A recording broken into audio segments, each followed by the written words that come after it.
Assalamualaikum warahmatullahi wabarakatuh. Selamat datang kembali di channel Om Bris Official.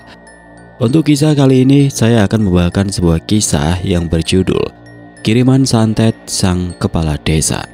Sebelum kita lanjut ke ceritanya, tekan dulu tombol like video ini dan jangan lupa tekan juga tombol subscribe channel ini. Nyalakan juga lonceng notifikasinya agar tidak ketinggalan cerita-cerita lainnya. Dan seperti apa untuk kisah kali ini? Langsung saja kita masuk ke ceritanya.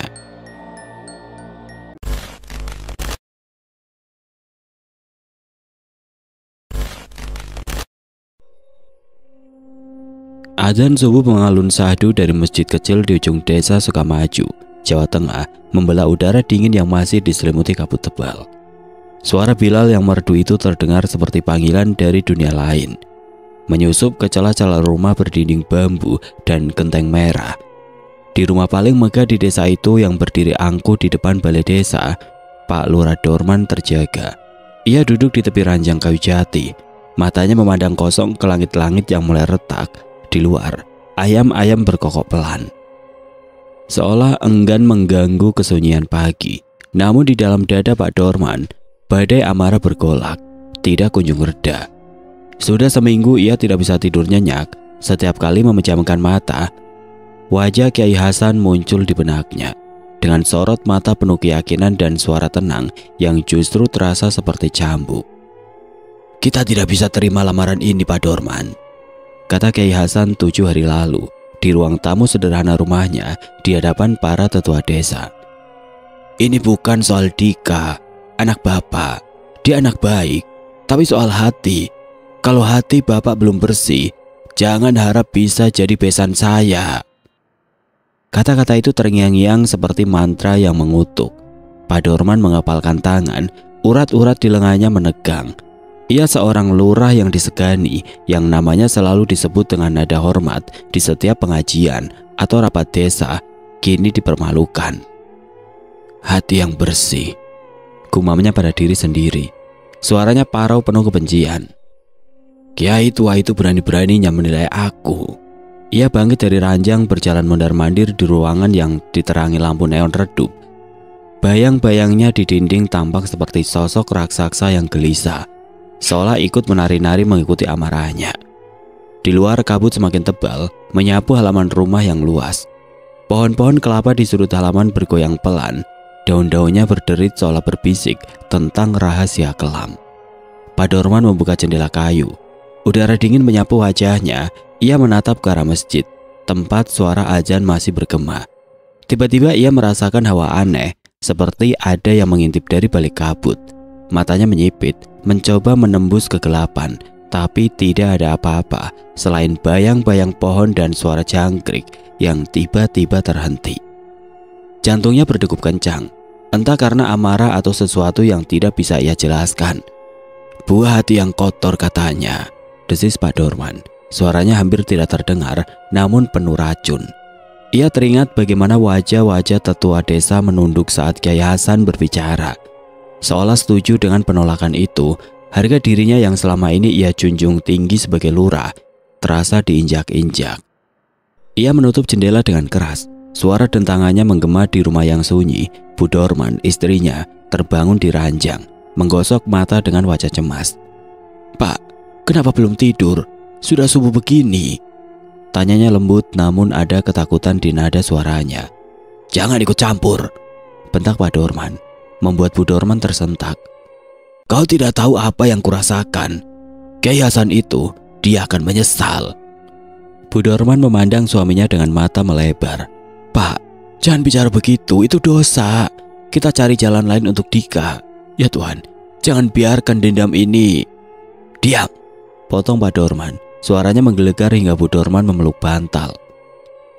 Tubuhnya gemetar. Ia berbalik menatap istrinya dengan mata merah. "Aku akan buktikan siapa Dorman di desa ini. Kiai Hasan akan tahu menolakku adalah kesalahan terbesarnya." Ia berjalan keluar kamar, langkahnya berat namun penuh tekad. Di luar kabut semakin pekat, seolah menyembunyikan sesuatu yang menunggu di kegelapan. Angin membawa suara seperti tawa pelan, hampir tidak terdengar. Dari arah sawah di ujung desa, Pak Dorman tidak menyadarinya, tapi dadanya terasa semakin sesak. seolah ada tangan tidak kasat mata yang mulai meremas jantungnya. Dendam itu seperti karat, mulai menggerogoti akal sehatnya, membawanya ke jurang yang tidak ia sadari.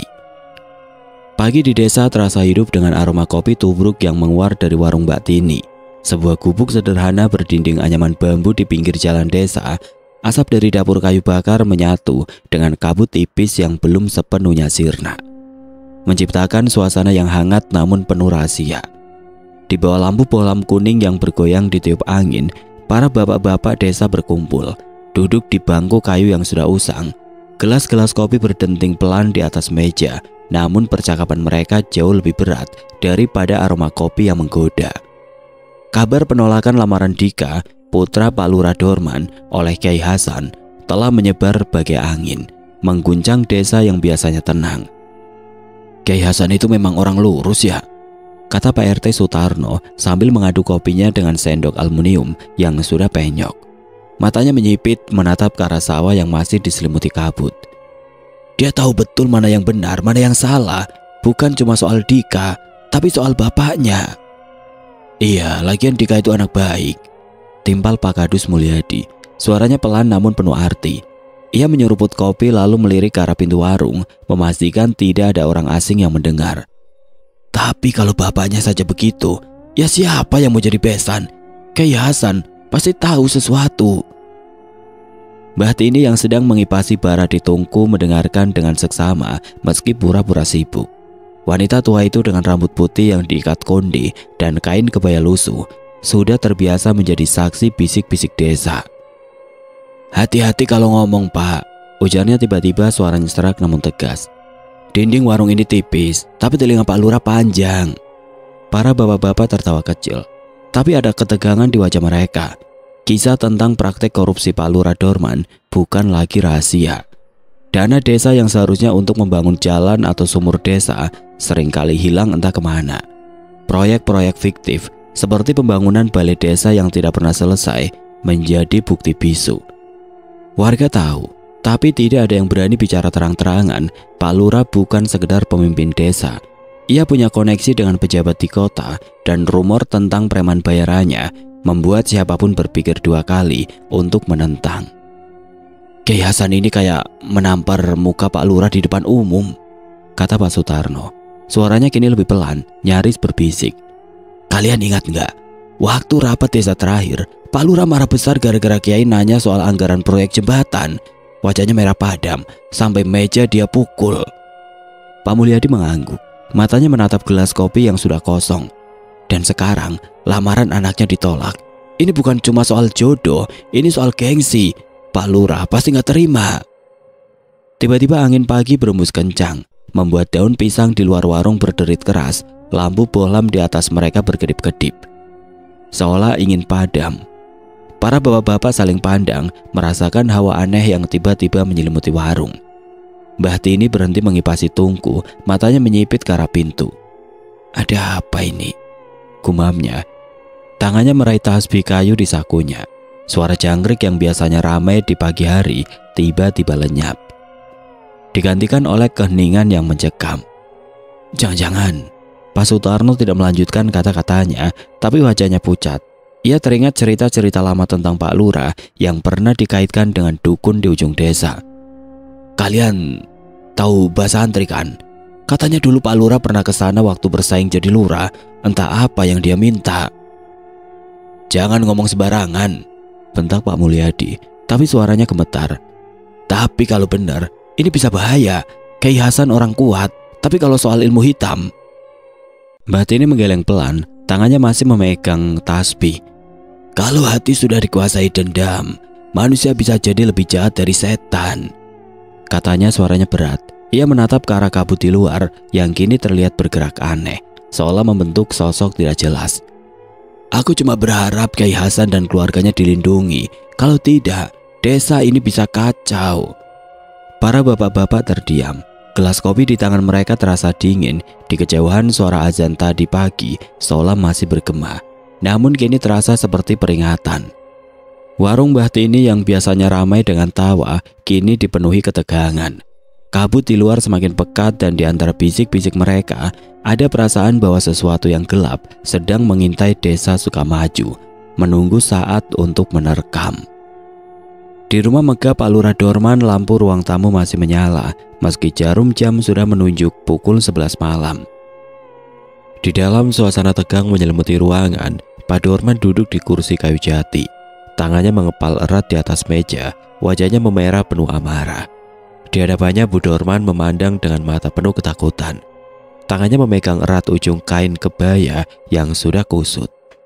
"Sudahlah Pak," ujar Bu Dorman. Suaranya lembut namun gemetar, seolah takut memicu ledakan baru. "Mungkin memang belum jodoh kita untuk Dika. Kita cari yang lain saja. Jangan simpan dendam. Ini dosa besar." "Dosa?" bentak Pak Dorman. Suaranya menggema hingga membuat vas bunga di sudut ruangan seolah bergetar. Ia berdiri, menatap istrinya dengan mata yang membara. "Kau tahu apa yang aku rasakan? Kiai Hasan menghina aku di depan semua orang. Aku lurah desa ini, dianggap tidak punya hati bersih. Harga diriku diinjak-injak dan kau bilang jodoh. Ini soal martabat." Bu Dorman menunduk, air mata mengenang di pelupuk matanya. "Pak, aku cuma takut ini membawa petaka. Kiai Hasan orang baik, orang yang dekat dengan Tuhan. Jangan lawan dia dengan amarah, Pak." "Jangan ajari aku," potong Pak Dorman. Suaranya dingin seperti pisau. Ia berjalan ke arah lemari tua di sudut ruangan, mengambil jaket lusuh dan kunci motor yang tergantung di dinding. "Aku mau ke suatu tempat, jangan tanya-tanya," katanya dengan nada yang membuat bulu kuduk Bu Dorman merinding. Ia melangkah keluar, pintu rumah dibanting hingga berderit keras, meninggalkan Bu Dorman yang duduk lemas memeluk tubuhnya sendiri. Di luar malam terasa lebih gelap dari biasanya. Kabut tipis masih bergelayut di udara, menyapu jalanan desa yang sepi. Pak Dorman menghidupkan motor tuanya. Suara knalpotnya memecah keningan. Ia melaju kencang, menembus kegelapan menuju ujung desa, tempat yang jarang didatangi warga saat malam. Sawah-sawah di kanan kiri jalan tampak seperti lautan hitam, dengan sesekali suara kodok yang tiba-tiba terhenti, seolah merasakan kehadiran sesuatu yang tidak wajar. Angin malam terasa menusuk, membawa bau aneh seperti campuran kemenyan dan darah yang samar. Pak Dorman menggigil, tapi bukan karena dingin. Ada sesuatu di dalam dirinya yang mendorongnya untuk terus melaju, seolah ditarik oleh kekuatan tidak kasat mata. Di kejauhan ia melihat bayang-bayang pohon beringin besar yang berdiri di Simpang 3, tempat yang sering jadi bahan cerita seram warga. Konon pohon itu dihuni oleh makhluk gaib yang suka mengintip para pejalan malam. Lampu motornya menyapu batang pohon yang tua dan berlumut. Dan untuk sesaat, Pak Dorman merasa melihat sepasang mata merah menyala di antara ranting-ranting. Jantungnya berdegup kencang, tapi ia menggertakkan gigi, mengusir ketakutan itu. "Aku gak takut apa-apa." Suaranya nyaris hilang ditelan suara mesin motor, tapi tangannya yang memegang stang terasa gemetar. Ia tiba di sebuah gubuk reot di ujung desa, tempat yang dikenal sebagai kediaman Mbah Santri. Gubuk itu tampak seperti akan roboh dengan atap seng berkarat dan dinding bambu yang sudah lapuk. Sebuah lampu minyak tanah menyala redup di teras, menciptakan bayang-bayang yang menari-nari di tanah. Pak Dorman mematikan motor, lalu melangkah dengan hati-hati, seolah takut tanah di bawahnya akan menelannya. Ia mengetuk pintu kayu yang sudah retak. Suaranya bergema di malam yang hening. Pintu terbuka perlahan dan wajah Mbah Santri muncul dengan senyum licik yang membuat bulu kuduk berdiri. "Sudah kuduga kau bakal datang, Pak Lurah," katanya. Suaranya serak seperti daun kering yang diinjak. "Ada urusan apa sampai ke sini tengah malam begini?" Pak Dorman menatapnya dengan mata penuh dendam. "Aku mau kau kirim santet ke keluarga Kiai Hasan." Suaranya bergetar namun penuh tekad. "Aku mau mereka hancur, merasakan sakit yang sama denganku.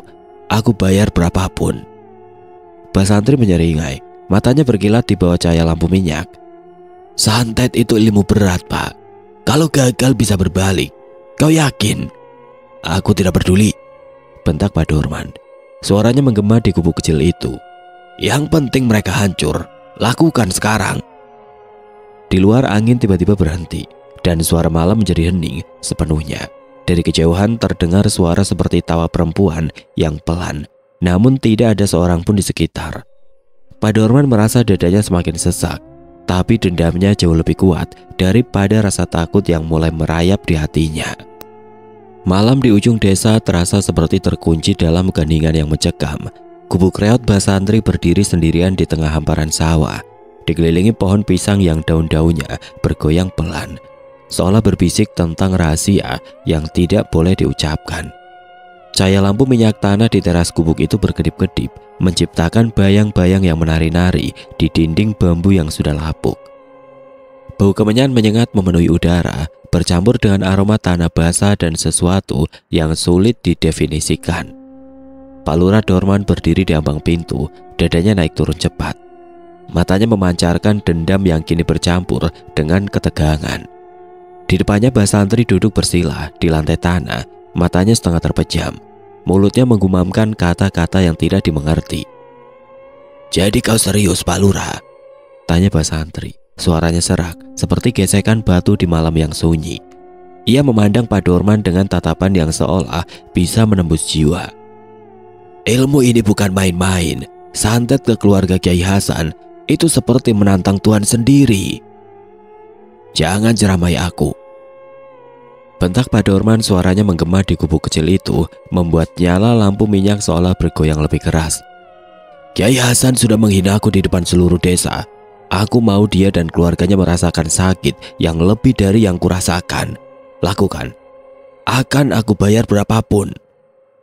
Mbah Santri menyeringai, memperlihatkan gigi-giginya yang kuning dan tidak rata. "Baiklah Pak, tapi ingat, ilmu ini ada harga, bukan cuma uang, tapi jiwa. Kalau gagal, energinya bisa berbalik. Kau siap tanggung resikonya?" Pak Dorman mengepalkan tangan, urat-urat di lengannya menonjol. "Aku gak takut apa-apa, yang penting mereka hancur." Suaranya bergetar antara amarah dan keteguhan yang rapuh. Ia menyerahkan sekepok uang yang diikat karet, tangannya sedikit gemetar saat meletakkannya di lantai. Mbah Santri mengangguk perlahan, lalu berdiri menuju sudut gubuk yang dipenuhi benda-benda aneh. Botol-botol berisi cairan keruh, tumpukan kain hitam, dan sebuah peti kayu kecil yang terkunci rapat. Ia mengambil selai kain hitam dan sebuah foto keluarga Kiai Hasan yang entah bagaimana didapatkannya. "Ini akan menjadi jembatan," suaranya seperti mantra. "Tapi kau harus bawa sesuatu milik mereka, rambut, pakaian, apa saja yang pernah disentuh." Pak Dorman mengangguk, mengeluarkan selai kain kecil dari saku jaketnya. "Ini sapu tangan anaknya, Ainun. Dika ambil dari dia waktu mereka masih dekat." Suaranya penuh kepuasan, seolah kemenangan sudah di depan mata. Mbah Santri mengambil sapu tangan itu, jari-jarinya yang kurus dan berkuku panjang mengelus kain itu dengan penuh perhatian. "Bagus." Matanya berkilat. "Ini akan memperkuat ikatan. Tapi Pak Lurah, malam ini Jumat Kliwon. Ilmu ini akan lebih kuat, tapi juga lebih berbahaya. Kau yakin?" "Jangan buang waktu," bentak Pak Dorman. Suaranya kini bercampur dengan ketidaksabaran. "Mulai sekarang." Mbah Santri tidak menjawab, hanya mengangguk dengan senyum yang semakin licik. Ia menyalakan kemenyan di atas tungku kecil. Asapnya membumbung tebal, menciptakan kabut yang seolah hidup di dalam gubuk.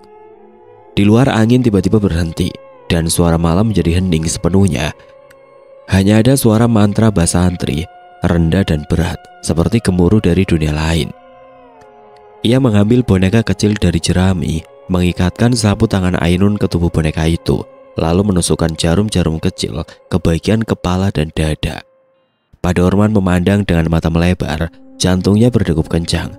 Setiap jarum yang ditusukkan seolah menusuk hatinya sendiri, tapi ia tidak bisa berhenti.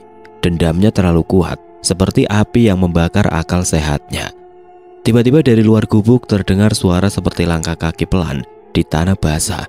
Pak Dorman menoleh ke arah pintu, tapi tidak ada apa-apa selain kegelapan. "Apa itu?" tanyanya. Suaranya tiba-tiba melemah.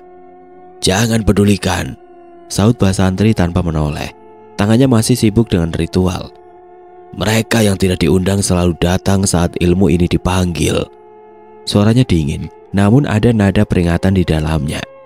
Pak Dorman menelan ludah, merasakan hawa dingin yang tiba-tiba merayap di punggungnya. Cahaya lampu minyak berkedip lebih keras, dan untuk sesaat ia merasa melihat bayang-bayang sosok perempuan berdiri di sudut gubuk. Dengan rambut panjang menutupi wajah, ia menggosok mata, berpikir itu hanya halusinasi, tapi jantungnya kini berdetak tidak karuan. "Cepat, selesaikan!" desisnya, suaranya nyaris memohon. Basantri hanya mengangguk, mulutnya terus merapalkan mantra. Asap kemenyan kini membentuk pola aneh di udara, seperti wajah-wajah yang terdistorsi. Di luar, suara langkah kaki itu semakin jelas, disertai tawa pelan yang membuat bulu kuduk berdiri. Pak Dorman merasa dadanya sesak, seolah ada tangan tidak kasat mata yang mulai meremas jantungnya. Tapi ia tetap berdiri, terpaku pada ritual itu, terjebak dalam dendam yang kini membawanya ke jurang kegelapan yang tidak dimengerti. Malam Jumat Kliwon di desa Sukamaju terasa seperti dunia telah menahan nafas. Gubuk reot Basantri seolah terisolasi dari dunia luar, dikelilingi kegelapan yang begitu pekat hingga bintang-bintang di langit pun tidak terlihat. Di dalam gubuk, Basantri duduk bersila di atas tikar pandan yang sudah usang. Matanya terpejam rapat, mulutnya merapalkan mantra-mantra kuno dalam bahasa yang tidak dimengerti Pak Lurah Dorman. Suara mantra itu rendah, berat, seperti gemuruh dari perut bumi, membuat dinding bambu gubuk seolah bergetar pelan.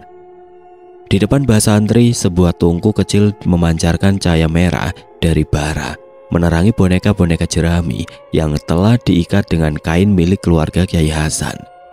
Foto Kyai Hasan, istrinya, dan anak-anak mereka diletakkan di tengah lingkaran garam yang digambar di lantai tanah. Jarum-jarum kecil tertancap di boneka-boneka itu, masing-masing menusuk bagian kepala, dada, dan perut. Pak Dorman berdiri di sudut gubuk. Tangannya berkeringat, matanya tidak bisa lepas dari ritual yang berlangsung. Jantungnya berdegup kencang, bukan hanya karena dendam yang membakar dadanya, tetapi juga karena hawa aneh yang semakin mencekam di sekitarnya. "Ya Tuhan, apa yang kulakukan ini?" gumamnya dalam hati. Tapi suara itu tenggelam di bawah raungan amarah yang terus membakar. Ia memejamkan mata sejenak, membayangkan wajah Kyai Hasan yang merendahkannya. Di depan tetua desa, suara tenang yang penuh penghinaan. "Kalau nanti Bapak belum bersih, jangan harap jadi besan saya." Kata-kata itu seperti pisau yang terus menusuk harga dirinya, mendorongnya untuk tetap berdiri di gubuk ini meski bulu kuduknya merinding.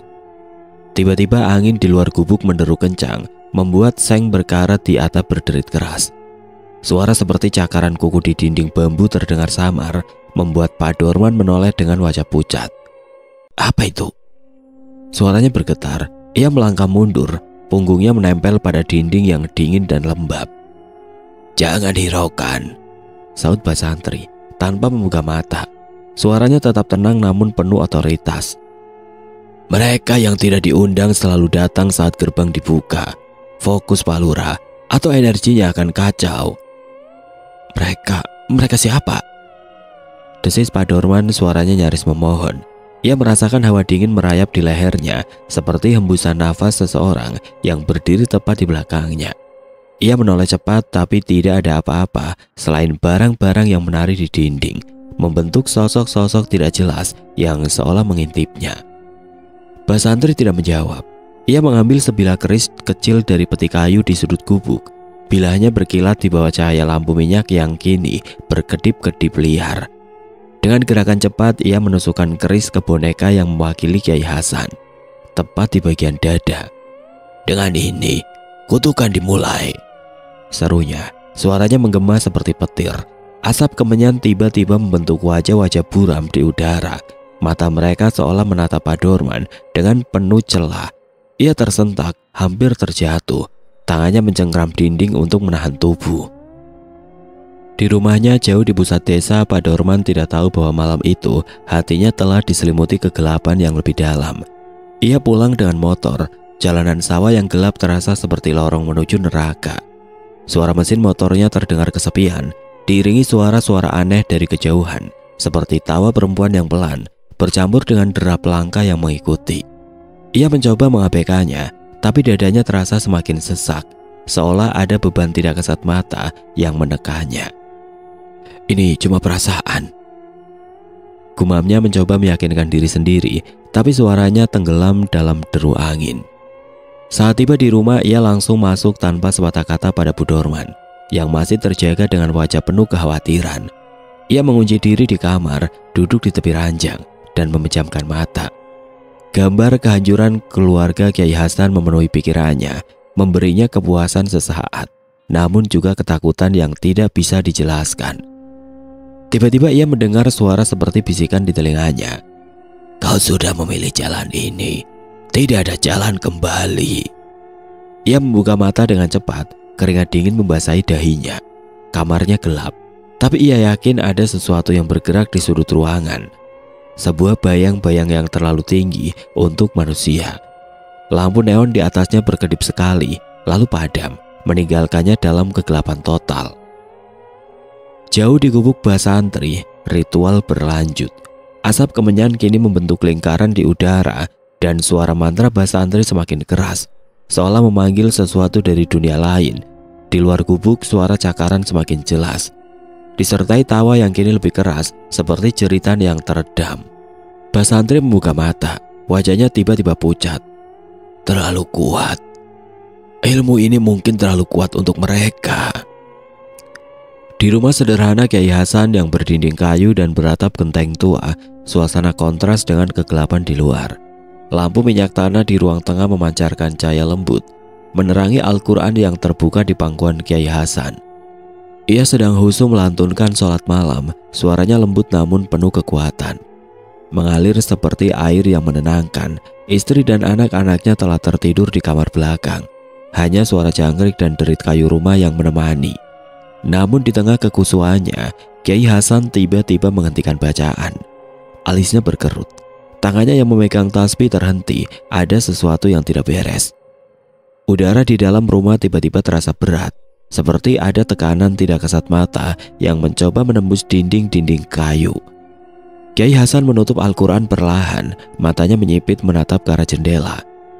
Di luar, kabut malam tampak bergerak aneh, seolah membentuk bayang-bayang yang berputar-putar, mencari celah untuk masuk.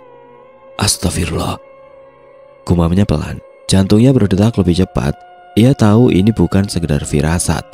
Ini adalah kiriman, energi jahat yang sengaja ditunjukkan kepadanya dan keluarganya. Dari mana ini datang? Bisiknya pada diri sendiri, suaranya tenang namun penuh kewaspadaan. Ia bangkit dari sajadah, melangkah ke arah pintu depan dengan langkah mantap. Di luar angin berhenti bertiup, dan suara jangkrik yang biasanya ramai kini lenyap, digantikan keheningan yang mencekam.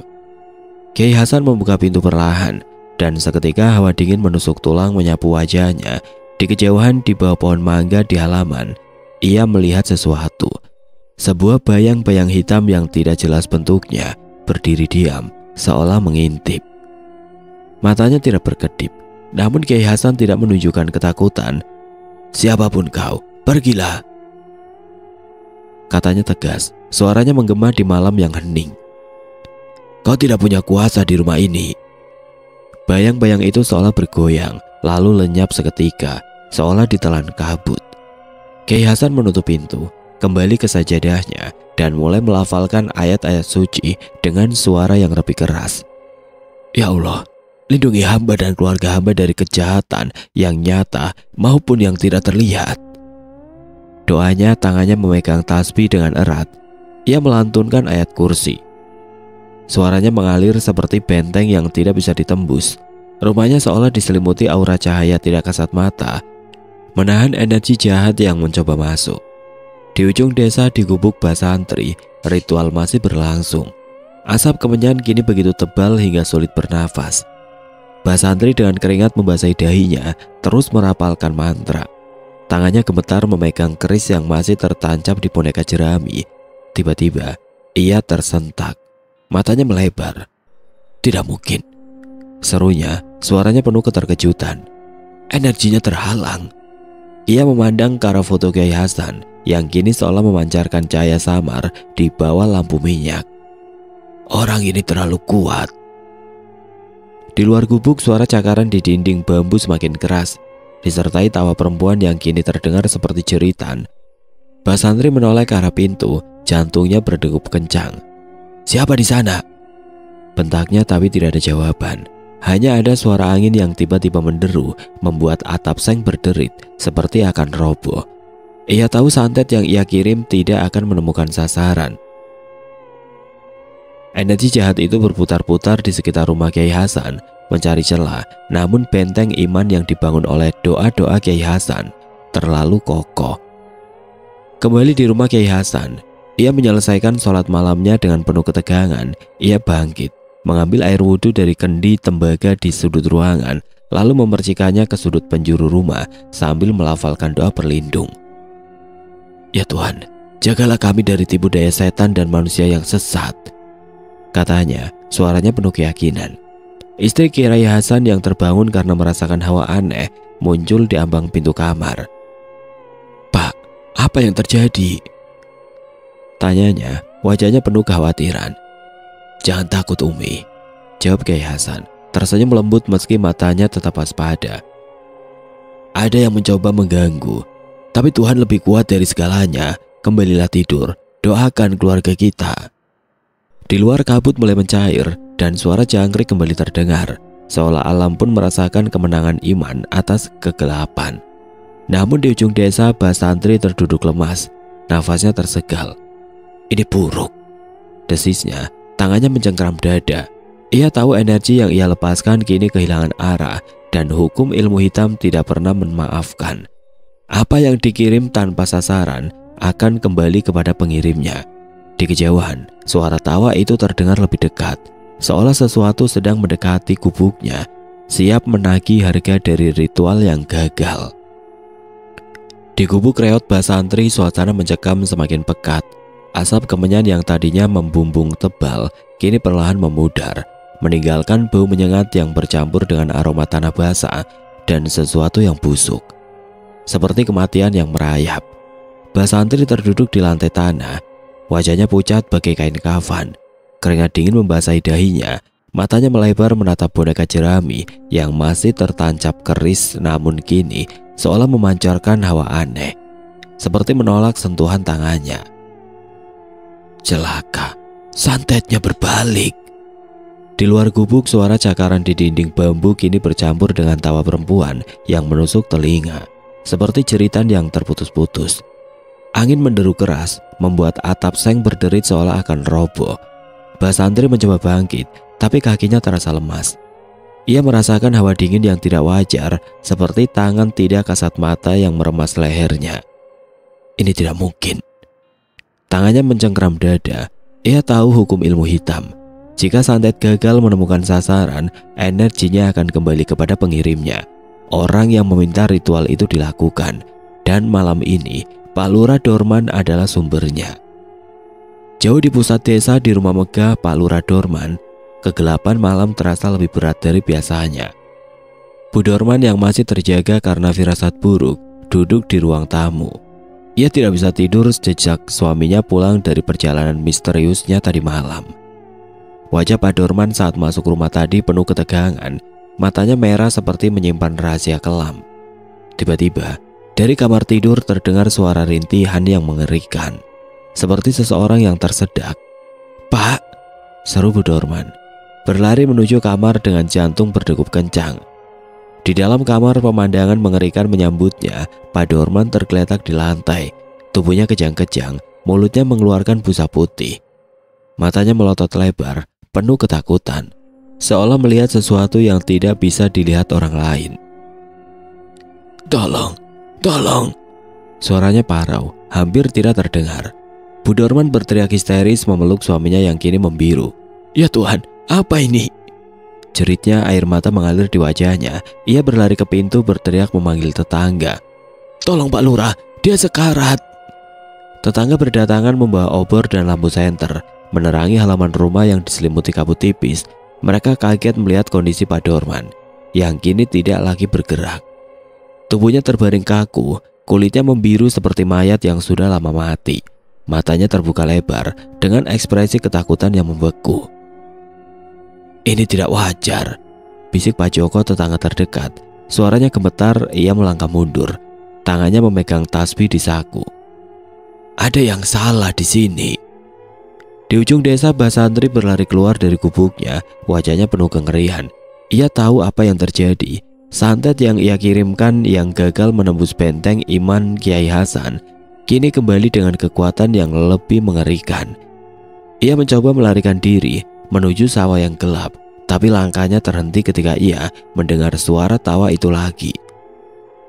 Kini lebih keras, lebih dekat, seperti berasal dari tepat di belakangnya. "Siapa kau?"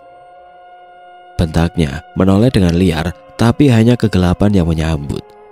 Tiba-tiba ia merasakan tusukan tajam di dadanya, seperti ribuan jarum yang menembus kulitnya. Ia jatuh tersungkur, nafasnya tersegal. Matanya memandang ke langit yang kini seolah dipenuhi wajah-wajah buram yang menertawakannya. Kembali di rumah Pak Dorman, Bu Dorman menangis terseduh, memeluk tubuh suaminya yang kini dingin. Tetangga berbisik-bisik, beberapa di antaranya menyebut nama Mbah Santri dan ilmu hitam. "Ini pasti ulah dukun itu," gumam seseorang tetangga, suaranya penuh ketakutan. "Tapi kenapa Pak Lurah yang kena? Apa yang dia lakukan?" Bu Dorman menggeleng, tidak bisa berkata-kata. Di hatinya ia tahu suaminya telah pergi ke tempat yang salah, mencari balas dendam yang tidak seharusnya. Di sudut ruangan, lampu neon yang tadi malam berkedip kini padam total, meninggalkan rumah dalam kegelapan. Dari luar, suara angin membawa bisikan pelan, seperti suara tawa yang sama yang menggema di gubuk Mbah Santri. Tetangga saling pandang, bulu kuduk mereka berdiri. Mereka tahu malam ini bukan hanya kematian Pak Dorman yang terjadi, ada sesuatu yang lebih gelap, sesuatu yang masih mengintai di balik kabut desa Sukamaju. Rumah Pak Lurah Dorman yang biasanya megah dan penuh wibawa kini terasa seperti makam yang dingin. Cahaya lampu senter dan obor dari tetangga yang berdatangan menerangi ruangan, namun tidak mampu menghapus hawa mencekam yang menyelubungi. Pak Dorman tergeletak di lantai kamar, tubuhnya kaku, kulitnya membiru seperti mayat yang telah lama mati. Matanya terbuka lebar, menatap langit-langit dengan ekspresi ketakutan yang membeku, seolah melihat sesuatu yang mengerikan di saat-saat terakhirnya. Bu Dorman menangis terseduh di sampingnya. Ia memeluk tubuh suaminya yang kini dingin. Tangannya gemetar mencoba mencari sisa-sisa kehidupan. "Mbak, bangun Pak, jangan tinggalkan aku," jeritnya, suaranya parau penuh keputusasaan. Air matanya membasahi wajah Pak Dorman, tapi tidak ada respon. Tetangga yang berkumpul di sekitar pintu kamar saling pandang, wajah mereka pucat, penuh ketakutan dan kebingungan. "Ini bukan kematian biasa," bisik Pak Joko, tetangga yang paling berani bicara. Tangannya masih mencengkram tasbih. "Lihat matanya, seperti dia melihat setan." Di sudut ruangan, lampu neon yang tadi malam berkedip kini padam total, meninggalkan bayang-bayang yang seolah bergerak sendiri di dinding. Suara angin di luar membawa bisikan pelan, seperti tawa perempuan yang terputus-putus, membuat bulu kuduk tetangga berdiri. "Kita harus panggil Kiai Hasan," usul Ibu Sari, seorang tetangga yang dikenal taat beribadah. "Hanya dia yang bisa menjelaskan ini."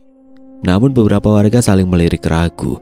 Mereka tahu tentang penolakan lamaran Dika dan dendam Pak Lurah terhadap Kiai Hasan. Apakah kematian ini ada hubungannya? Di ujung desa, Mbah Santri tersungkur di sawah, nafasnya tersegal-segal. Tusukan di dadanya terasa seperti ribuan jarum yang menusuk tanpa henti, membuatnya tidak bisa bergerak. "Maafkan aku," rintinya, suaranya nyaris hilang ditelan kegelapan. Ia tahu santet yang ia kirimkan telah berbalik dan hukuman itu kini menimpanya dan Pak Dorman. Di sekitarnya kabut terasa hidup, membentuk bayang-bayang yang menari-nari, seolah menertawakannya. Tiba-tiba ia mendengar suara langkah kaki mendekat, pelan namun pasti, seperti seseorang berjalan di lumpur. "Siapa di sana?" bentaknya, tapi hanya keheningan yang menjawab. Ia mencoba merangkak, tapi tubuhnya terasa ditarik ke bawah, seolah tanah ingin menelannya. Kembali di rumah Pak Dorman, Bu Dorman masih menangis, mencoba memahami apa yang terjadi. "Ini salahku," gumamnya di antara isakan. "Aku tahu dia pergi ke tempat yang salah, tapi aku tidak bisa menghentikannya." Ia teringat wajah suaminya malam tadi, penuh amarah dan kegelapan saat ia pulang dari ujung desa. "Kau kemana, Pak?" apa yang kamu lakukan?" tanyanya saat itu. Tapi Pak Dorman hanya menjawab dengan tatapan kosong dan dingin. "Jangan tanya, ini untuk keadilan." Tetangga mulai berbisik-bisik, suara mereka penuh spekulasi. "Pasti Pak Santri," kata Pak Joko, suaranya pelan namun tegas. "Semua tahu Pak Lurah dekat dengan dukun itu. Katanya dulu dia pakai ilmu hitam buat menang pemilihan lurah. Sekarang lihat apa yang terjadi." Ibu Sari menggeleng, tangannya memegang jilbabnya erat. "Jangan asal bicara. Tapi ini memang aneh. Tubuhnya membiru. Matanya, ya Tuhan, seperti dia disiksa sebelum mati." Tiba-tiba pintu depan rumah berderit keras, seolah dibuka oleh angin yang tiba-tiba menderu. Semua orang tersentak, menoleh ke arah pintu. Kabut dari luar masuk, membawa hawa dingin yang menusuk tulang. "Tutup pintunya," seru seorang tetangga. Tapi sebelum ada yang bergerak, suara tawa pelan itu terdengar lagi. Kini lebih jelas, seperti berasal dari dalam rumah. Bu Dorman menjerit, memeluk tubuh suaminya lebih erat.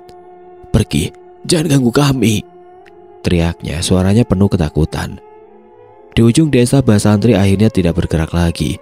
Tubuhnya terbaring di lumpur sawah, matanya terbuka lebar, mencerminkan kengerian yang sama seperti Pak Dorman.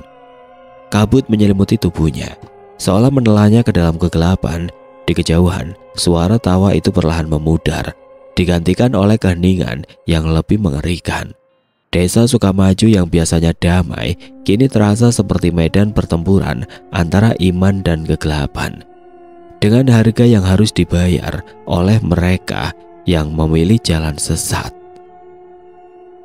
Pagi di desa Sukamaju, Jawa Tengah, oleh suara ayam berkokok dan aroma asap kayu bakar dari dapur-dapur warga.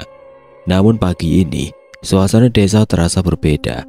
Kabut yang biasanya mencair saat matahari terbit masih bergelayut tebal, seolah enggan pergi, membawa hawa dingin yang tidak wajar. Berita kematian Pak Lurah Dorman menyebar bagai api di jerami, mengguncang desa yang biasanya tenang. Warga berbondong-bondong menuju rumah megah di depan balai desa, membawa ucapan bela sungkawa. Namun di balik wajah-wajah sedih mereka, terselip bisik-bisik penuh spekulasi dan ketakutan. Di halaman rumah Pak Dorman, kerumunan warga berkumpul. Beberapa di antaranya masih memegang obor yang mereka bawa semalam. Bu Dorman duduk di teras, wajahnya pucat dan matanya sembab. Kain kebayanya kusut, seolah tidak pernah diganti. Di dalam rumah, tubuh Pak Dorman telah ditutup kain putih. Namun bayang-bayang kengerian semalam masih terasa di udara. Tetangga saling berbisik, suara mereka pelan namun penuh ketegangan, seperti takut dinding-dinding rumah itu bisa mendengar. "Matanya, ya Tuhan, matanya seperti melihat sesuatu yang mengerikan," bisik Ibu Sari kepada seorang tetangga, tangannya memegang jilbab erat.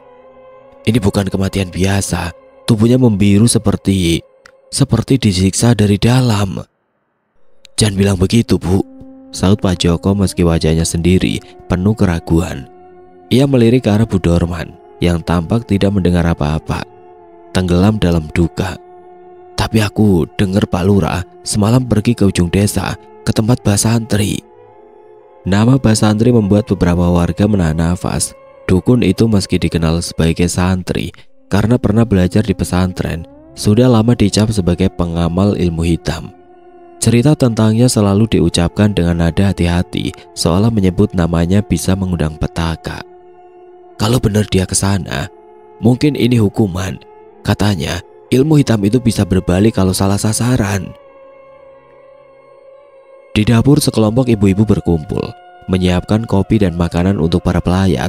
Namun percakapan mereka tidak jauh dari spekulasi. "Pantas saja Kiai Hasan gak mau jadi besannya," bisik Ibu Marni. "Ternyata hati Pak Lurah memang kotor. Dana desa, proyek jembatan, semua orang tahu dia main belakang. Sekarang, lihat apa yang terjadi." "Jangan ngomong sembarangan, Bu," tegur Ibu Sari, tapi nadanya lemah, seolah ia sendiri setuju. "Tapi aku dengar malam tadi ada yang lihat bayang-bayang aneh di dekat rumah Kiai Hasan, seperti sosok perempuan berambut panjang. Tapi pagi ini keluarga Kiai baik-baik saja." Kabar tentang keluarga Kiai Hasan yang selamat menambah bisik-bisik di antara warga. "Itu pasti karena doa Kiai," kata seorang ibu, matanya penuh kagum. Orang sekuat Kyai Hasan, rumahnya seperti benteng. Ilmu setan mana bisa masuk. Sementara itu di ujung desa, gubuk Basantri ditemukan kosong oleh seorang petani yang lewat pagi ini. Pintunya terbuka lebar, lampu minyak tanahnya padam, dan bau kemenyan masih tercium samar. Di sawah di dekat gubuk, tubuh Basantri ditemukan tergeletak di lumpur. Matanya terbuka lebar dengan ekspresi kengerian yang sama seperti Pak Dorman. "Ya Tuhan, ini apa?" seru petani itu berlari kembali ke desa untuk memberi kabar. Berita kematian Basantri menyebar cepat, menambah kengerian pagi itu. Di rumah Pak Dorman, Bu Dorman akhirnya angkat bicara. Suaranya parau dan penuh penyesalan. "Aku tahu, dia pergi ke tempat yang salah," katanya kepada Ibu Sari yang duduk di sampingnya. "Semalam dia pulang dengan wajah penuh amarah. Aku tanya, tapi dia cuma bilang, 'Ini untuk keadilan.' Ya Tuhan, kenapa aku nggak hentikan dia?" Ibu Sari memegang tangan Bu Dorman, mencoba menenangkan. "Sudahlah Bu, kita nggak bisa ubah yang sudah terjadi. Sekarang kita doakan saja dia diterima di sisinya." Namun di balik kata-kata itu, warga tahu bahwa kematian Pak Dorman dan Basantri bukan kebetulan. Kabut yang masih bergelayut di desa seolah menjadi saksi bisu, menyimpan rahasia tentang dendam yang membawa maut. Suara tawa pelan yang semalam terdengar kini telah hilang. Tapi hawa dingin masih terasa di tulang-tulang warga, seolah mengingatkan bahwa kegelapan yang dipanggil Pak Dorman telah meninggalkan jejak yang tidak mudah dilupakan. Pagi di desa perlahan mulai cerah, meski kabut yang membandel masih menyelimuti sawah-sawah di kejauhan, seolah alam masih menyimpan rahasia kelam dari malam sebelumnya. Suara ayam berkokok dan aroma kopi tubruk dari rumah-rumah warga mulai mengisi udara. Namun suasana di desa tetap tegang. Kematian Pak Lurah Dorman dan Basantri menjadi topik utama di setiap sudut. Dari warung kopi Mbah Tini hingga dapur-dapur warga, cerita tentang dendam, ilmu hitam, dan kekuatan iman Kyai Hasan menyebar cepat, bercampur dengan rasa takut dan kagum. Di tengah duka, desa Sukamaju belajar pelajaran pahit yang tidak akan pernah mereka lupakan. Di rumah Kyai Hasan, suasana kontras dengan kegelapan yang menyelimuti desa. Pagi itu Kyai Hasan memimpin pengajian kecil di masjid desa, dihadiri oleh warga yang masih terguncang. Suaranya yang tenang dan penuh wibawa mengalir saat membaca ayat-ayat Al-Quran, seolah menenangkan jiwa-jiwa yang gelisah.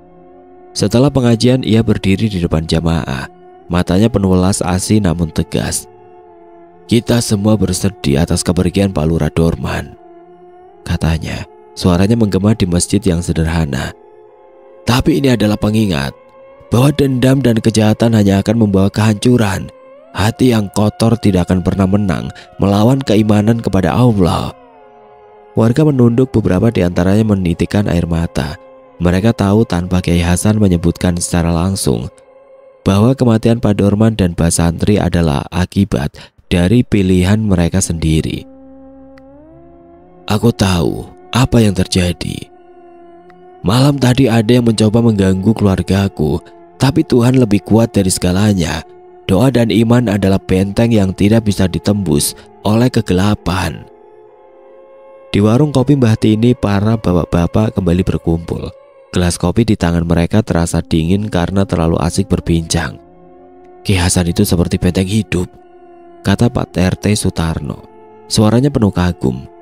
"Bayang-bayang yang orang lihat semalam itu pasti kiriman dari Basantri.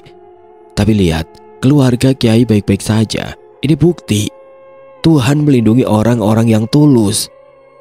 "Iya, tapi Pak Lurah," saut Pak Kadus Mulyadi, suaranya pelan. "Dia pikir dendam bisa menyelesaikan masalah.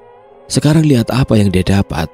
Dan Basantri, tubuhnya ditemukan di sawah seperti dikutuk tanah itu sendiri.